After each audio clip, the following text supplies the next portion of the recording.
Selamat pagi sahabat Iktus dimanapun Anda berada, salam sejahtera di dalam kasih Tuhan. Mari kesempatan pagi hari ini kita akan kembali bersama-sama merenungkan firman Tuhan yang akan saya bacakan dari Kisah Para Rasul pasal yang kedua ayat 41 sampai 45. Demikian firman Tuhan. Kisah Para Rasul pasal yang kedua ayat 41 sampai 45. Cara hidup jemaat yang pertama. Orang-orang yang menerima perkataannya itu memberi diri dibaptis, dan pada hari itu jumlah mereka bertambah kira-kira 3.000 jiwa. Mereka bertekun dalam pengajaran rasul-rasul, dalam persekutuan, dan mereka selalu berkumpul untuk memecahkan roti dan berdoa. Maka ketakutanlah mereka semua, sedang rasul-rasul itu mengadakan banyak mujizat dan tanda. Dan semua orang yang telah menjadi percaya tetap bersatu, dan segala kepunyaan mereka adalah kepunyaan bersama, dan selalu ada dari mereka yang menjual harta miliknya lalu membagi-bagikannya kepada semua orang sesuai dengan keperluan masing-masing. Mari kita berdoa. Tuhan, biarlah Engkau yang akan terus menolong dan membantu kami supaya hidup yang Tuhan percayakan kepada kami menjadi hidup yang senantiasa memperkenankan hati Tuhan, sehingga hidup kami boleh senantiasa memuliakan Tuhan dan menyenangkan Tuhan. Untuk itu mari kiranya Engkau yang akan menolong kami supaya hidup kami di dunia yang fana ini tidak saja Engkau boleh menebus kami, tetapi kami boleh menjadi umat kepunyaan Tuhan. Kami persembahkan hidup kami hanya untuk kemuliaan bagi nama Tuhan saja. Untuk itu berfirmanlah kepada kami, sebab kami siap untuk mendengar, bahkan merenungkan dan melakukan kebenaran firman-Mu dengan kekuatan Roh Kudus-Mu di dalam hidup kami. Dalam nama Yesus kami berdoa, kami mengucap syukur. Haleluya. Amin. Bapak Ibu Saudara sekalian, beberapa waktu yang lalu Gereja Tuhan merayakan hari pencurahan Roh Kudus. Bapak Ibu Saudara, baptisan Roh Kudus itu terjadi sekali dalam hidup orang percaya. Namun demikian, untuk kepenuhan Roh Kudus mestinya setiap hari terjadi di dalam kehidupan ini. Dan Bapak Ibu Saudara, dampak dari orang yang kepenuhan Roh Kudus itu apa? Dan menurut saya ini penting untuk kita pahami. Kita tidak sekedar memanifestasikan Roh Kudus itu di dalam kehidupan kita dengan kata-kata, dengan berglosolali. Lah kita melihat kehidupan jemaat mula-mula, jemaat yang pertama, waktu mereka dipenuhi oleh Roh Kudus, mereka tidak kemudian diam saja, kemudian menunggu tahun berikutnya terjadi kembali pencurahan Roh Kudus atau pencurahan Roh Kudus di dalam hidup mereka. Tetapi ada sesuatu yang mereka kerjakan, dan menurut saya ini yang penting yang perlu kita pahami dan kita lakukan di dalam hidup kita. Jelas Alkitab mencatat ayat yang ke-41, dengan dicurahkannya Roh Kudus di dalam hidup murid-murid Tuhan, mereka memberitakan Injil dengan berani, dan jiwa-jiwa itu semakin ditambahkan oleh Tuhan, dan terjadi penambahan jiwa waktu itu kira-kira 3.000 jiwa. Berarti Bapak Ibu Saudara, murid-murid Tuhan pada waktu itu yang berkumpul kira-kira 3.000 jiwa orang itu lebih. Lah apa yang mereka lakukan? Ini yang menurut saya perlu kita renungkan bersama-sama, perlu kita teladani, dan mestinya juga menjadi bagian di dalam kehidupan kita. Ayat 42 dikatakan begini, mereka bertekun dalam pengajaran rasul-rasul dan dalam persekutuan. Ini yang terjadi di dalam kehidupan murid-murid Tuhan. Mereka bertekun dalam pengajaran rasul-rasul. Bertekun itu artinya Bapak Ibu Saudara sekalian, mereka itu tidak tergoyahkan, mereka itu tetap di dalam Tuhan, karena memang pada waktu itu untuk percaya kepada Tuhan tantangannya besar.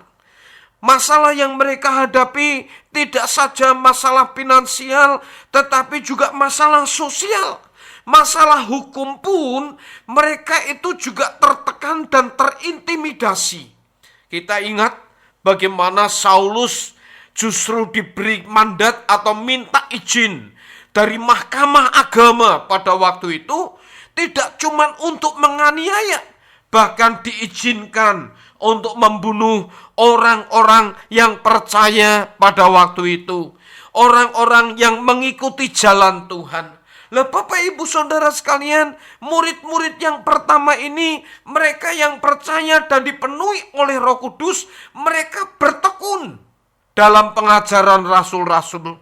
Artinya Bapak Ibu Saudara, mereka tidak cuma sekedar percaya, tetapi sungguh-sungguh mempercayai dan mempercayakan hidup mereka kepada Tuhan. Dan bertekun ini juga punya pengertian Bapak Ibu Saudara. Mereka tidak sekedar percaya, tetapi juga mentaati setiap firman Tuhan. Dan itu terbukti sekalipun ada banyak tantangan, ada banyak tekanan yang dialami di dalam kehidupan umat Tuhan pada waktu itu. Tetapi setiap mereka tetap mempercayai, bahkan mempercayakan hidup mereka kepada Tuhan Allahnya.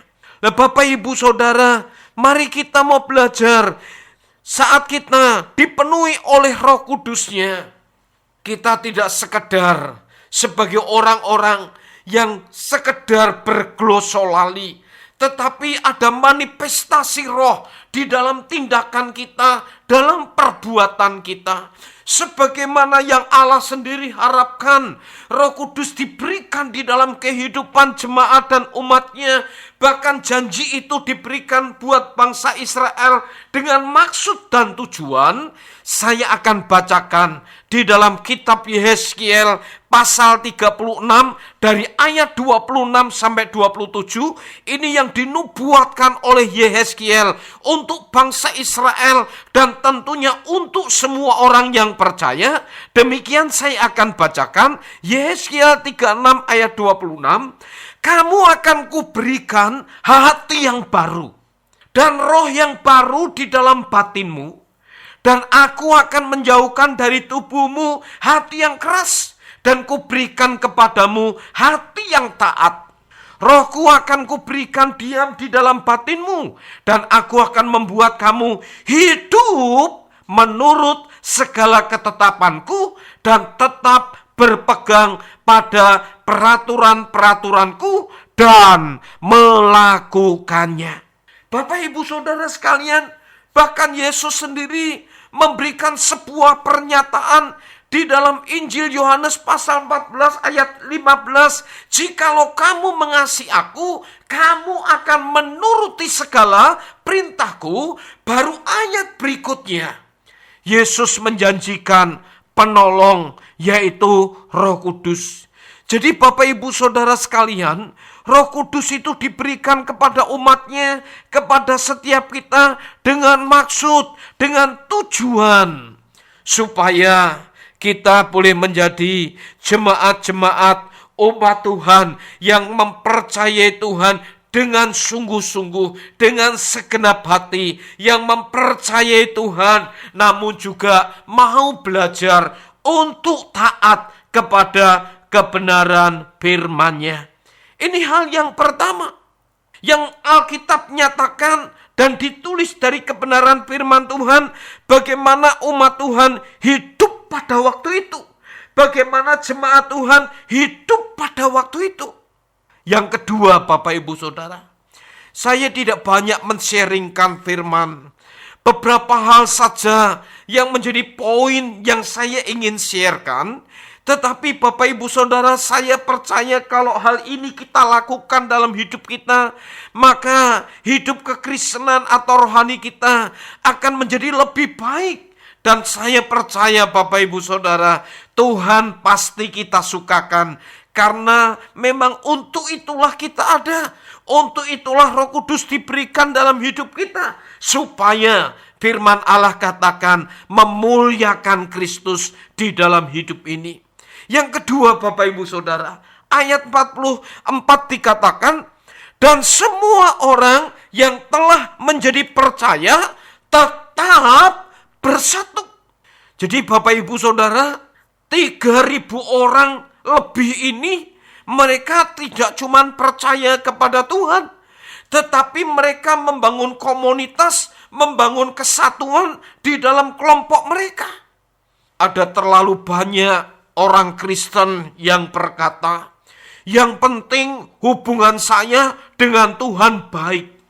Sementara hubungan dengan orang lain, hubungan suami dengan istri, orang tua dengan anak, antar saudara, kita ini bermasalah Bapak Ibu Saudara.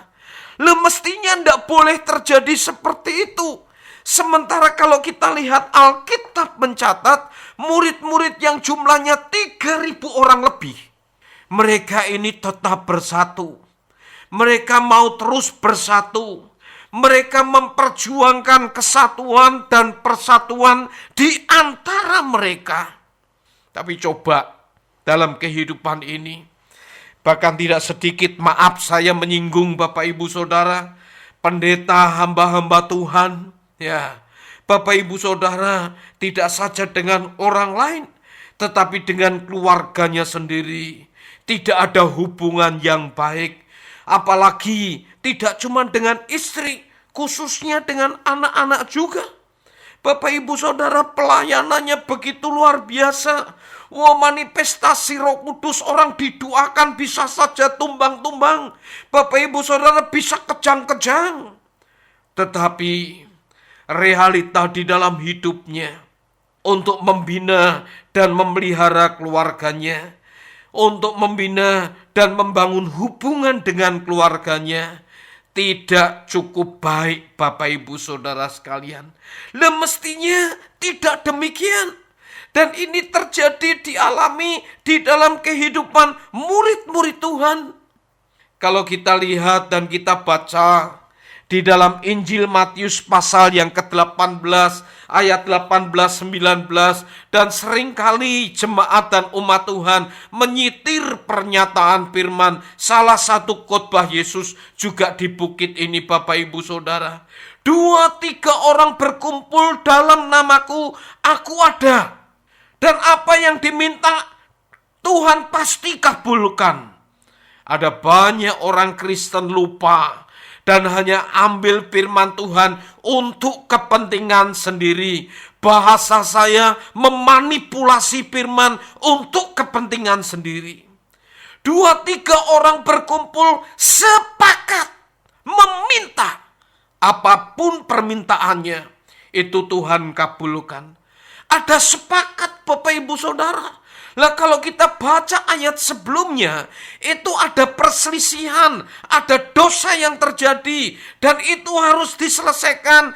Dan kemudian ada kesepakatan, ada kesehatian, ada kesatuan, ada persatuan. Baru apapun yang kita minta dan kita doakan, Tuhan itu akan mengabulkan. Jangan dipelintir Bapak Ibu Saudara, seperti kebanyakan para politisi. Ya, kita ini umat Tuhan, jemaat Tuhan, mestinya hidup dalam kebenaran. Kita jangan pelintir firman Tuhan untuk kepentingan kita. Kita jangan korupsi firman Tuhan untuk membackup kesalahan dan pelanggaran kita. Ini hal yang kedua Bapak Ibu Saudara yang kekasih di dalam Tuhan. Jemaat Tuhan yang waktu itu mereka dipenuhi oleh Roh Kudus dan banyak mengalami pertobatan. Mereka dibaptiskan dan mereka Bapak Ibu Saudara tidak cuma percaya, tapi mereka percaya dengan sungguh-sungguh. Mereka mentaati firman, bahkan di tengah-tengah tantangan, di tengah-tengah pergumulan, mereka tetap bisa taat kepada firman-Nya. Saya akan bacakan di dalam 2 Timotius pasal yang ketiga. Menurut saya ini juga ada banyak kekeliruan tafsir pandangan Bapak Ibu Saudara. 2 Korintus pasal 3 ayat yang pertama dikatakan demikian. Ketahuilah bahwa pada hari-hari terakhir akan datang masa yang sukar. Lah sukar ini sukar apa Bapak Ibu Saudara? Ayat berikutnya menjelaskan manusia akan mencintai diri sendiri dan menjadi hamba uang. Mereka akan membuat menyombongkan diri dan seterusnya dan seterusnya. Artinya di tengah-tengah tantangan kesulitan yang terjadi di zaman yang global pada waktu itu dan pada zaman sekarang, orang itu sulit untuk taat kepada firman. Sekalipun Alkitab juga dikatakan ayat yang kelima, secara lahiriah mereka menjalankan ibadah mereka, tetapi pada hakikatnya mereka memungkiri kekuatannya. Bapak Ibu Saudara, inilah yang terjadi pada zaman akhir, yang terjadi pada zaman ini Bapak Ibu Saudara. Orang susah untuk taat kepada firman-Nya. Sekalipun bisa jadi ibadahnya setia. Bisa jadi kalau tidak ibadah itu rasanya seperti orang belum makan nasi. Tetapi untuk masalah ketaatan, Bapak Ibu Saudara, itu menjadi pertanyaan besar. Dan kembali kepada firman Tuhan bacaan pagi hari ini. Murid-murid Tuhan yang percaya, yang dipenuhi oleh Roh Kudus Tuhan, Bapak Ibu Saudara sekalian, mereka tidak sekedar percaya, mereka tidak sekedar tinggal dalam persekutuan, tidak sekedar memecah-mecah roti, mereka tidak sekedar makan perjamuan, tapi mereka percaya dengan sungguh-sungguh dan mereka juga mentaati firman Tuhan. Yang kedua, Bapak Ibu Saudara, mereka mau tinggal di dalam kesatuan. Mereka mau bersatu, satu dengan yang lain. Mereka mau tinggal di dalam kesatuan. Mereka mau bersatu, Bapak Ibu Saudara sekalian. Lah yang ketiga, ayat 44 dikatakan, dan segala kepunyaan mereka adalah kepunyaan bersama, dan selalu ada dari mereka yang menjual harta miliknya lalu membagi-bagikannya kepada semua orang sesuai dengan keperluan masing-masing. Yang ketiga, Bapak Ibu Saudara, mereka tidak lagi menjadi orang Kristen yang egois, yang mementingkan diri sendiri, yang menyombongkan diri sendiri. Itu lepas dari diri mereka. Kalau kita ingat waktu Yesus masih bersama dengan murid-murid, mereka berulang kali mereka bertengkar. Berulang kali mereka memperdebatkan siapa yang paling hebat, siapa yang paling luar biasa, siapa di antara mereka murid-murid yang paling luar biasa. Itu yang terjadi dalam kehidupan murid-murid Tuhan, khususnya pada waktu itu. Tapi waktu mereka dipenuhi oleh Roh Kudus, tidak ada lagi seorang pun, pernyataan saya Bapak Ibu Saudara, tidak ada lagi seorang pun yang membanggakan diri, yang menyombongkan diri, yang merasa lebih hebat dari temannya, yang lebih hebat dari yang lain, yang lebih hebat dari kelompoknya. Tidak ada. Bahkan Bapak Ibu Saudara, mereka itu mau berbagi. Mereka mau memberikan apa yang mereka punya kepada yang lain. Mereka ini Bapak Ibu Saudara mau melakukan perbuatan-perbuatan yang baik kepada semua orang, dimulai dari murid-murid Tuhan.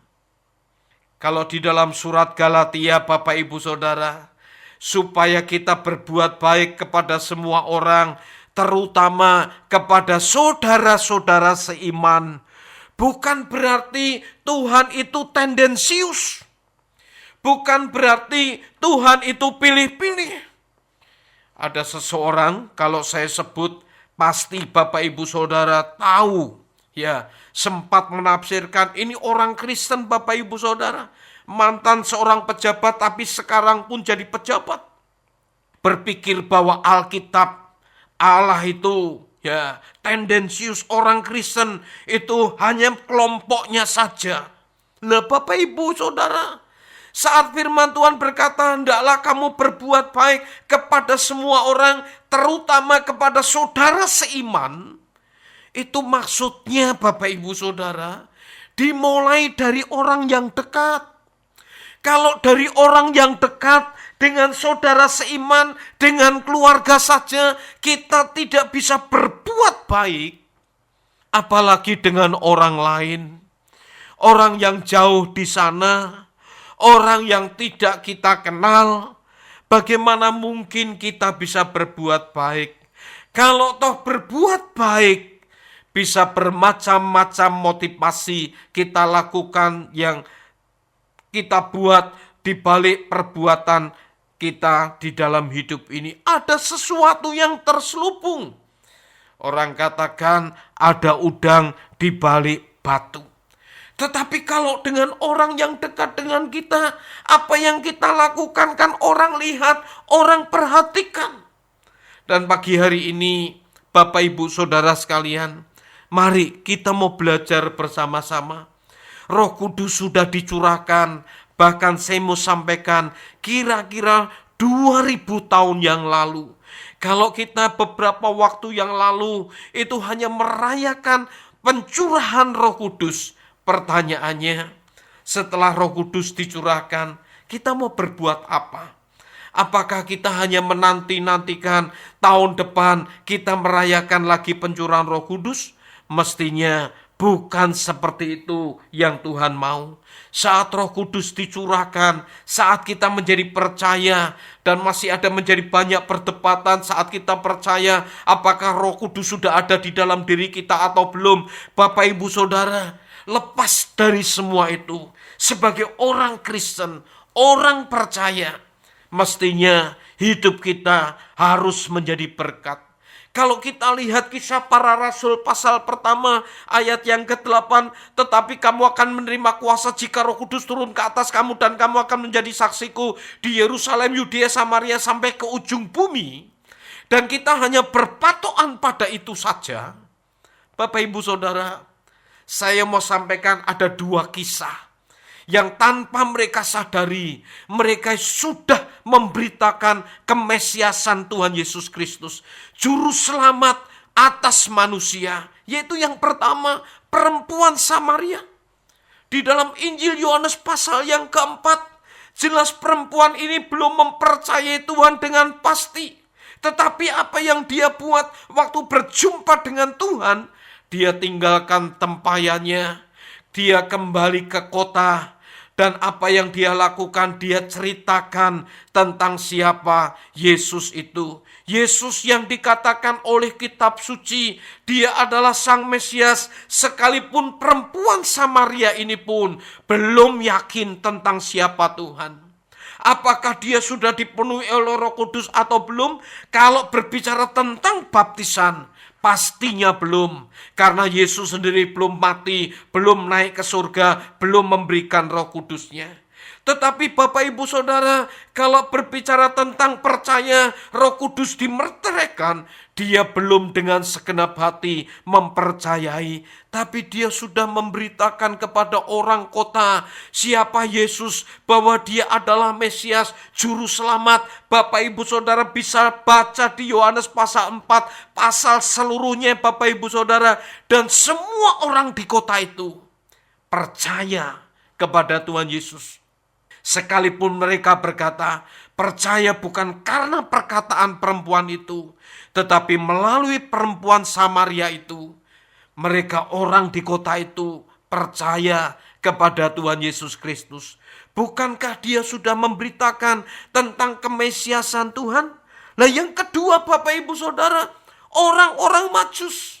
Orang-orang Majus yang dari timur ini bagaimana perjalanannya pergi ke Yerusalem untuk mencari di manakah Mesias dilahirkan. Dia belum berjumpa dengan Mesias itu. Dan di dalam perjalanannya, Dia itu terakhir bertanya kepada Herodes, di manakah Mesias, raja yang baru dilahirkan? Bapak Ibu Saudara, tentu Herodes ini bukan yang terakhir. Ada orang-orang yang di awal sebelumnya ditanya oleh orang-orang Majus ini, di manakah Mesias yang dilahirkan, raja yang dilahirkan, Mesias juru selamat yang dilahirkan? Bapak Ibu Saudara, Alkitab hanya mencatat satu orang, yaitu Raja Herodes, mendengar dari mulut orang-orang Majus Mesias dilahirkan, raja itu dilahirkan. Tetapi perjalanan mereka yang kira-kira 2 tahun, kalau saya coba bayangkan Bapak Ibu Saudara, bisa jadi ada puluhan orang, bisa jadi Bapak Ibu Saudara ada ratusan orang yang mendengar melalui mulut orang-orang Majus ini tentang kemesiasan Tuhan, tentang Sang Juru Selamat, tentang Tuhan Yesus Kristus. Bahkan Bapak Ibu Saudara, ahli Taurat orang Farisi pun kembali diingatkan bahwa di Betlehemlah akan lahir Juru Selamat.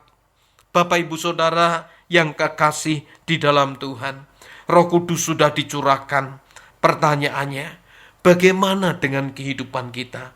Apa yang sudah terjadi, yang kita perbuat di dalam kehidupan ini? Mari pada kesempatan pagi hari ini, kita diberikan keteladanan, diberikan contoh dari gereja mula-mula, jemaat mula-mula, bagaimana mereka meresponi waktu Roh Kudus dicurahkan dalam hidup mereka. Mereka tidak sekedar manifestasinya berglosolali saja, tapi hidup mereka mengalami perubahan. Sampai Bapak Ibu Saudara, melalui hidup mereka, Tuhan terus tambahkan jiwa yang diselamatkan oleh Tuhan melalui kehidupan mereka. Alkitab mencatat sampai orang-orang yang belum mengenal Tuhan itu takut Bapak Ibu Saudara, karena kuasa Tuhan yang dinyatakan dalam hidup mereka. Pagi ini Bapak Ibu Saudara sekalian, sekali lagi Roh Kudus sudah dicurahkan. Mari kita tunjukkan kepada orang di sekitar kita bagaimana hidup kita yang sudah dipenuhi oleh Roh Kudus. Kita menjadi orang-orang yang mempercayai Tuhan dengan segenap hati. Bahkan kita mau menjadi orang-orang yang taat. Tidak lagi hidup dengan keegoisan kita, tapi kita juga mau terus lakukan hal yang baik. Bukan cuman kepada Tuhan, bukan cuman hubungan kita kepada Tuhan, setiap hari berdoa, baca Alkitab, tapi suami dengan istri hubungannya jiong, tidak baik, bertengkar, sakit hati, pahit hati. Orang tua dengan anak bagaimana, anak dengan orang tua bagaimana. Mari kita mau benahi hidup kita. Kalau waktu-waktu yang lalu salah Bapak Ibu Saudara, keliru, kita tidak benar, kita berdosa di hadapan Tuhan. Kan memang kita ini adalah bagian orang yang berdosa, tapi mari jangan tinggal di dalam dosa, tapi mari kita mau bangkit untuk memuliakan Tuhan dalam kehidupan kita ini. Amin. Mari kita berdoa. Tuhan, kami bersyukur buat kesempatan pagi hari ini. Tuhan boleh kembali mengingatkan kami apa yang harus kami perbuat, kami lakukan di dalam kehidupan kami sebagai umat Tuhan. Bahkan kami pribadi-pribadi yang sudah dipenuhi dengan Roh-Mu. Kiranya Tuhan tolong kami supaya hidup kami boleh membawa dampak yang baik, menjadi berkat bagi banyak orang, dimulai melalui keluarga kami, orang-orang yang terdekat dengan kami. Terima kasih, kami bersyukur meteraikan firman-Mu atas kami sekalian di dalam berkat nama Tuhan Yesus Kristus, Tuhan dan Juru Selamat kami yang hidup. Kami peralaskan doa sembahyang kami. Haleluya. Amin.